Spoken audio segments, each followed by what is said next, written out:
What's up, everyone? Welcome back. It's Forgotten Circus. So I'm going to be doing my spoiler review of House of the Dragon, episode 4. So it starts off basically at can I just start off by saying that Daemon Targaryen must be an oracle, because everything he said they should have done. So Daemon told them at the beginning, the first Black Council, we can do this, and we can take King's Landing in a fortnight. Rhaenyra said, no, we're going to do it this way, peace. Yet again, shut it down, right? So there's been plenty of times. I want Aemon target. He sends people in. He's like, dude, we can win this. It's funny how all these people that are sitting on this council, only a couple of them have been to real war. That is Daemon, Corlys, that are on that. They fought in the Stepstones for years, people. So they know how war works. And no one's listening to these two. It just puzzles me. Like, I love this show, but this episode had some good points, but it really pissed me off a lot. And like, I at certain points in this, I like it better in the book. It made more sense in the book. So, yeah. So we start off with, and like with Daemon again, when he told Rhaenys that, hey, hop on your dragon. Hey, let's just go do this real quick. And she had her little cocky. See, Rhaenys lost a lot of points with me in this episode. A lot. Her stock went down a lot. It plummeted. And it's no fault of the actress. It's what happens in the show. So you had it like, he said, yeah, we could go and we'll take out their main weapon. We'll bait it. Two of our dragons together can do it. And she goes to this whole spiel. What if you've been the king? And he had told her, he was like, and then you would still be alive. When she was still alive. Nobody listened to Daemon. But everybody thinks he's a homicidal maniac. And I'm going to do a video on him later, too. Because he's the only one that makes sense. There's certain people in this episode that make sense, right? So you got Daemon. He's at Harrenhal, and I'm going to get into that. Jace, Bela, the one dude on the council is talking, Corlys.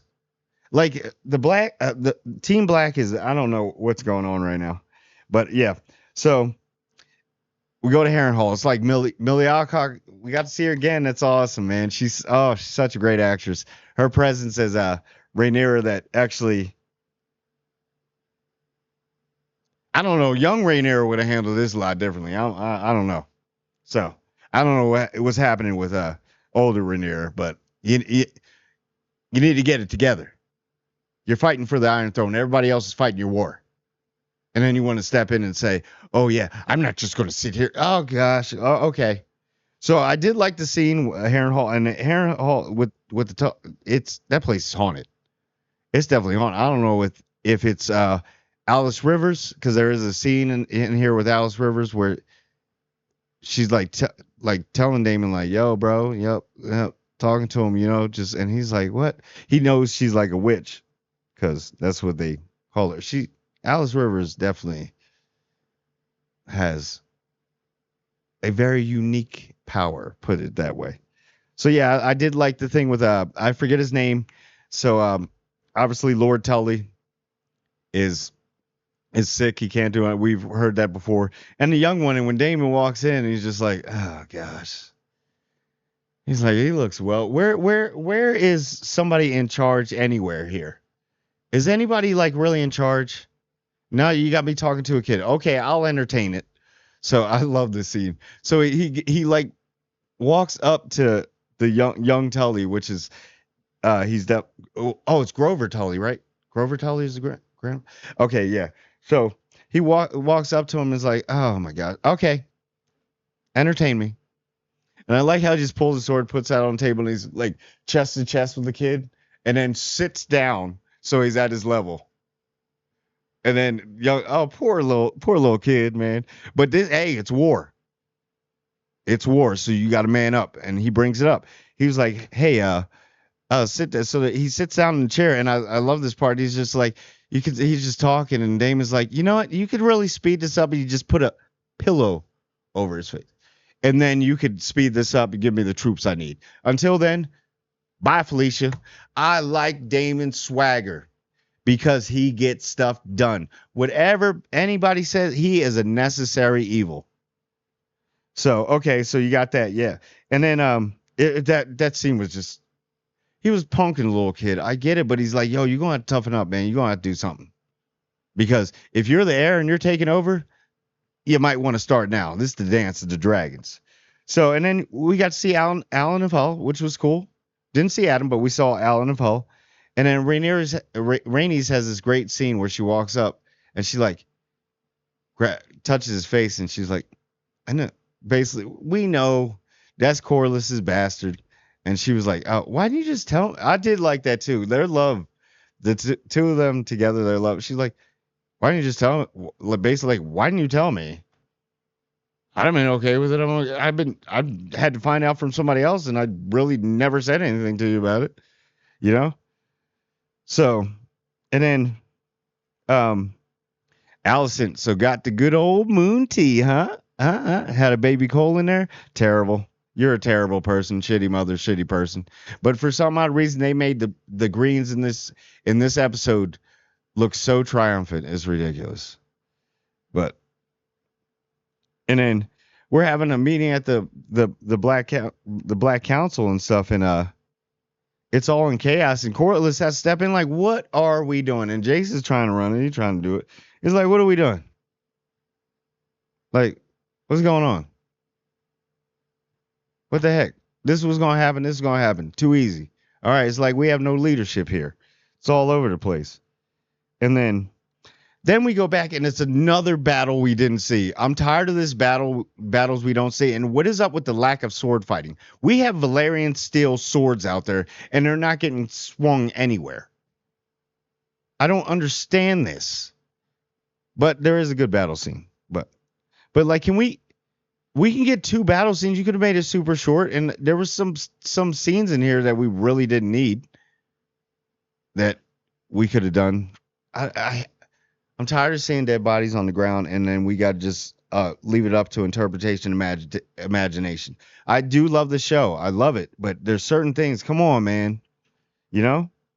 And then so Sir Christian Cole, the douchebag, you know, he just does his thing, beheads whoever, because that's all that was left. That was the only action from that battle.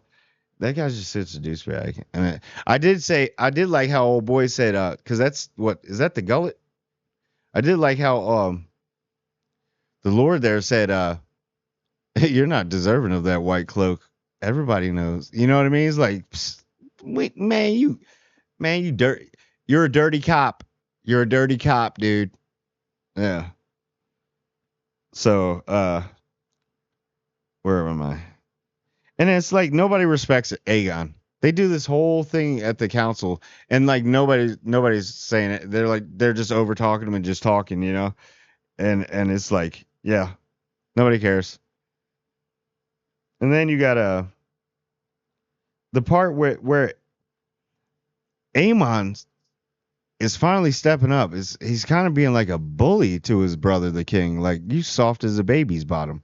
He's sitting there literally telling him, like, this was going to happen. This is what we're going to do. We didn't have to involve you because we don't need you. And then when he started talking to him in High Valyrian, and then he was literally talking to him in High Valyrian in full sentences and punking him. And then Aegon, you can tell Aegon, he's not good with his High Valyrian. And that's why everybody at the council, like Lannister, what is his name or whatever. I hate that dude. But they're all just like looking down, even to Maester, like, oh, dude, he doesn't know Valyrian, the language, and his brother's sitting there talking, and probably some of them know a little bit, which was crazy.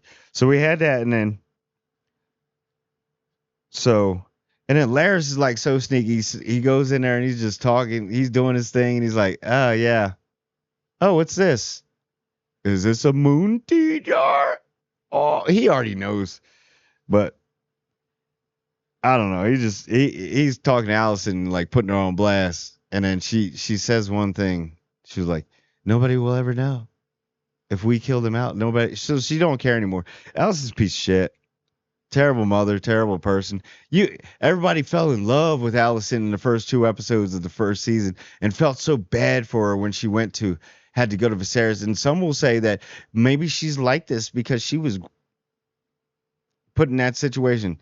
No, she's such a hypocrite, dude. Such a hypocrite. She's doing everything, if not worse, that she was mad at Rhaenyra about when they were kids. She's doing it worse, actually. But anyways, enough with her right there.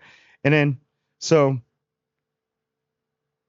I did like how we go back to Harrenhal, and now we do have the Blackwoods, and the visions and Daemon going in and out after he talked to Alice River. That was amazing transition between. I like that. See, those are good parts. And it was like, who are you? And then what's the name? Strong, Lord Strong over there was like, oh, that's someone Blackwood. So is that the one that killed the other Bracken? I thought he. But anyway, they have the Blackwoods now, and they're talking or whatever. And he's like, "Are you doing?" And I like how Daemon said, "Are you doing it for you, or are you doing it for your queen? Are you doing it so just because you can fight some Brackens? Because if that's the case, I don't need you." And he makes agreement. Yeah, we'll get the Brackens, and we'll help your queen too. So I did like that. That scene was pretty good. Daemon yet again with strong presence. It seems like he building all these relationships. Far off, he's still doing his job, and they can't get a darn table together. But okay. And then I love how all of a sudden Rhaenyra just rolls up at another Black Council meeting. There was a lot of Black Council, Green Council meetings in this episode. Just rolls up like, hey, I'm back. And then Jace is calling her out like, where was you at? We sitting here running the war, man. And he was like basically like, need I say it again? Where were you at, mother? And she's just sitting there. Oh, well, you know what, guys, just to let you know, I didn't tell any of you because I wanted to keep it a secret, and I almost risked my life and the throne in all your lives. I happened to do something so selfish, and I went all the way back to King's Landing to talk to Allison. And everybody's like, why would you do that? She's like, I needed to know. And then all of a sudden, she's sitting there, and then she's like, everybody's saying, like, yo, we got to do dragons. Jace's like, we got to bring a dragon. We got to do a dragon. We got to. They about to march on Rook's Rest. We about to do it. Come on. And then all of a sudden she's like, they take my kindness for weakness. I will send a dragon. And then they were like, oh, okay. And then she's like, I'll go. And then the thing that killed me too, like when she literally said to him, like, I'll go. And Jason's like, no, you can't go, whatever. I'll go, right? She's like, no, because she's already mad at him because he's talking back to her. He is there, so Ken kind of talk like that, and he's like, where were you? And he's like, no, I'll go. And she's like, no, you lack the experience. Last time I checked, Rhaenyra, you ain't got no battle experience. Would you kill a little warthog or whatever that thing was in the? You don't have battle experience like this. Like everybody knew here except for like Corlys, Daemon, and a couple other people. Some of the Kingsguard maybe. So don't be sitting there trying to punk Jace. Nah, negative. So, and then good old Rhaenys just steps up out of nowhere and says, I'll do it. I have Melees, it's the second biggest dragon. Actually, Vermithor is the second biggest dragon, right? Okay. So I get it. We all know where this is going if you know the book and everything, but oh geez. So yeah. And then you get that. She says she's gonna go and then she rolls out. About to get, Did I jump off Okay, yeah. And then so we get that part where Allison basically punks her son and everything like that. Straight up punks him. Says, what are you gonna do? You're nothing like your father. It's like, just do nothing. She is the worst parent ever, dude. She like sucks. I hope they change her death in the show from the book. Oh, make it glorious. But yeah, that's why he's like that, because y'all just don't care about this dude. And you wonder why, like, there's certain times in here where you feel bad for Aegon. You do. You like feel something for him, some sort of weird empathy. But like he's just around people that just don't care, and his brother don't care about him anymore either. It's just like he is losing all control. So yeah, and then we get the part where it's walking up. They about to load up on the dragon, about to go to Rook's Rest, and Rhaenyra is finally telling Jace because he's like, "Yo, I'm sitting here, I'm there. What is going on? Why are you doing this?" And she starts telling about the prophecy, the song of ice and fire, the prince that was promised. I did like the actual narration while we are going through some scenes that was good. Emma Darcy's voice, her inflection of her voice when she was saying, "Oh man, she's such a great actress," you know. And then yeah, and you go that. So they're going there, and then we're having the Battle of Rook's Rest is going. They're advancing troops. We gotta set up. You know, Vagar's waiting. He's ready. They know that they're going to send a dragon. They got a dragon there. It's 1-on-1. So they're going. You see some fighting. Yet no sword fighting. Where's the sword fighting? I'm tired of arrows. The only ones that are swinging swords is Kristen Cole, Damon, and what's the name? Sheathing his sword all the time. Aemon. So yeah. So they're about to do that and be like, wait, we're not going yet. We got a plan. And even like what's his name? Oh my gosh, Hightower. Gwen is like, dude, why are we attacking at the day in daytime? Why not at night? He actually has a point, and Chris Cole's like, I'm going to do this, and we're going to do this because you have to listen to me. I'm the hand of the king. Whatever, dude. He's such a douchebag. And then freaking, so they're setting everything up, and I like this part. You know, just hours are going, and I guess that Aegon just didn't get the memo. This dude went lock, stocked, and two smoking barrels and got on Sunfire. He was like, yo, I'm going to prove myself. Put on Aegon the Conqueror's armor, which is all Valyrian steel. I don't know why Valyrian steel is very expensive. That much Valyrian steel, you could probably buy a planet that he's wearing. But that's cool. Change stuff up for the show. So he comes rolling in, saving the day because Melees is out there burning people. Burning. Yo, I did like those scenes with Rhaenys. She was tearing them up with that dragon. But some of the fires, like, wouldn't you spread it across a little bit? You kind of concentrate it. Just a little pet peeve. But yeah, so it's going through, and then you get this whole finally the dance of the dragons. So I must say the only one that didn't have any shot in this was Aegon and Sunfire. They kind of got pieced out. Like when Melees scratch, that was pretty cool. So Melee's a scratcher. I noticed that she claws at the bellies, trying to spill out the belly, and it was neat to show like the acid blood, because their blood would burn because it's boiling. You know what I mean? And that was cool to see when it was falling on everybody's troops. They didn't care. After seeing that, and if I was on either side, I'd be like, forget this. Y'all can just fight this out. Hey man, I know y'all high towers, and we I don't know Brackens or Blackwoods or whatever. Yo, let's bounce. You want to go get a beer, man? Yeah, we going to the north. North's where I would have went north. I would have grabbed. I don't care if it was high towers. After seeing this, I'm like, nah, bro. So yeah, so you're getting that fight, and then he's piecing her up, and then here it comes. Here it comes, that old whiny bitch, as freaking Daemon would say about him. Old Vagar and Aegon. And so Aemon. And Aemon just he's I guess he's gangster. He rides out with, he doesn't use armor. He doesn't care about his armor at all. He's just got this sleek Assassin's Creed outfit on. Dude, he looks like straight out of Assassin's Creed. Maybe he is. But anyway, yeah, so he's just riding, and then they're all fighting and everything. And this dude, yo, Aemon is grimy, bro. He knew what he was doing. He burnt this shit out of Sunfire, Aegon, and Melees. And then you just see Aegon crash to the ground. He didn't care, dude. He does not care. I know all that bullying that you went through when you were a kid, but bro, this dude, he's unhinged. He's unhinged, but he's methodically unhinged.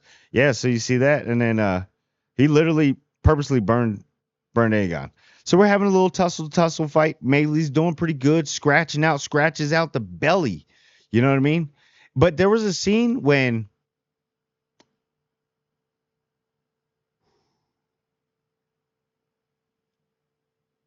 this is what really pissed me off. This is why Rainey stock drop. She had like 3 chances to leave this battle.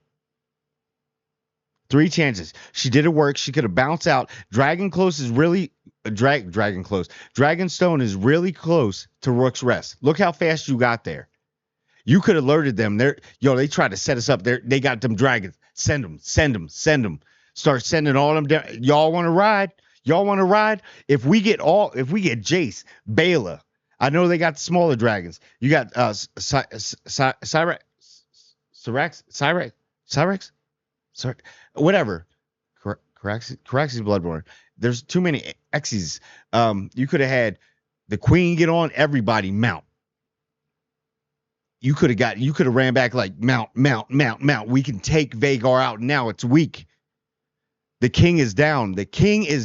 But no, she comes around. Attack melees.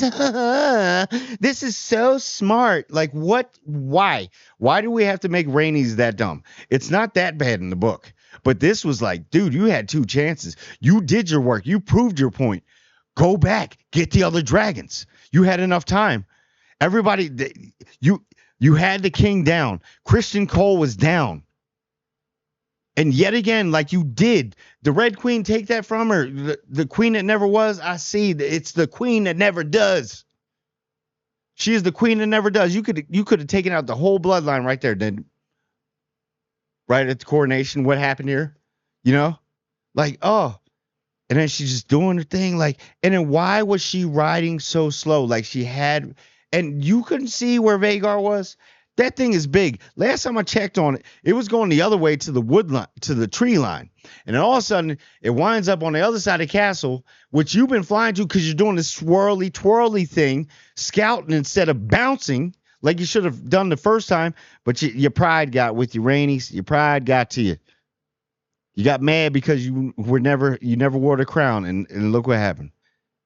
Vhagar yet again with the old classic. It's like his old classic friggin' finishing combo for Mortal Kombat comes up underneath, boom, grabs neck. And then there's a lot of foreshadowing in here because, and I'm not going to spoil it, she fastens herself to the reins. She fastens herself to the saddle. Now, if you know the books, that's going to be very important. Very important. Okay, so Melee's down. She has the epic fall like that. And that's another thing, too, because she was strapped in. I mean, she still fell on, but there's a bigger significance to that. And then she drops, you know? And it's like, she's so hot-headed, man. So many chances. It was, I don't know. And then you get that whole scene with, like, you see Aegon just walk. He comes down and look on his brother, wishing his brother. I really think when he pulled out that sword or had the sword, I think he was going to go try and kill, just in case if he was alive. But Christian Cole came out. I really think he was going to try and kill his brother there so he could take the crown. But he's like, oh, shit. Christian Cole came up and he's like, damn it. Shit. All right, let me play it off. And he's like, where is he? Where is he? You know? And he's like, oh, he's right there. And you see, so I guess Sunfire's just completely dead. In the book, he lasts a little. He just had no wing because Melee's tore him up. But yeah, that scene right there, and he sheaves the sword and just walks off. You know what I mean? And then Christian Cole's going there like, oh no, what have we done?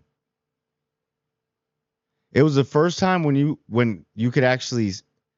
I liked the performance of Fabio Frank, whatever his name is, but I liked his performance there because he's like, what have I just wanted to be a Knight's Guard, and I played so many sides, and that was the point when he realized he put his hand too far in the cookie jar. So we don't know what's going to happen. Obviously, next episode is going to be another banger, but like it really pissed me off with Rainey's. And certain things in this, like, I love the show, I love watching, I love the books, but geez, like, you got to be better than that, smarter than that. But anyway, that's my spoiler review, and I want everyone to like, comment, and subscribe for more Game of Thrones content and House of the Dragon content. And I want everyone to subscribe. And I do mean everyone.